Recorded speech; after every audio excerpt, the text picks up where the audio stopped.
حکومت اگر یہ سمجھ رہی ہے کہ بجٹ کے بعد الیکشن کروانا ہے تو میرے خیال میں ان کا مقصد سپٹمبر اکتوبر ہے، اس سے پہلے نہیں ہو سکتا. یہ بات سمجھنی چاہیے کہ بجٹ کے بعد بجٹ امپورٹنٹ نہیں ہے، سپٹمبر امپورٹنٹ ہے.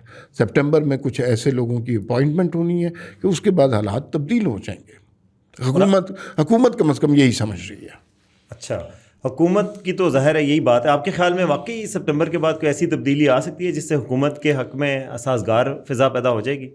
دیکھیں، اگر آپ یہ سمجھتے ہیں کہ سپٹمبر کے بعد پاکستان میں اکانومی بہت بہتر ہو جائے گی، اکانومی کے اشاریے آسمان کی طرف پرواز شروع کر دیں گے، پیٹرول مفت ملنا شروع ہو جائے گا، ڈالر جو ہے سڑکوں پہ پڑے ہوئے لوگوں کو ملیں گے، تو ایسا نہیں ہوگا. جو میں نے ابتدا میں بات کی کہ یہ بہت ٹائم لگتا ہے اکانومیز کو ٹھیک کرنے میں، لیکن کم از کم انہیں پولیٹیکل سٹیبلٹی مل جائے گی. اور اس میں دو ڈیسیجن بہت اہم ہے. ایک تو صدر مملکت کا ڈیسیجن ہونا ہے، ان کا ٹینیور ختم ہو رہا ہے. دوسرا قاضی فائز عیسیٰ نے آنا ہے. تو پھر یہ جو ججز والی کہانی آج چل رہی ہے، عمران خان کیوں نہیں گرفتار ہوتے؟ اس وجہ سے نہیں گرفتار ہوتے کہ انہیں پتہ ہے جیسے ہی انہیں گرفتار کیا گیا 8 ججز نے بیٹھنا ہے، انہوں نے ضمانت دے دینی ہے.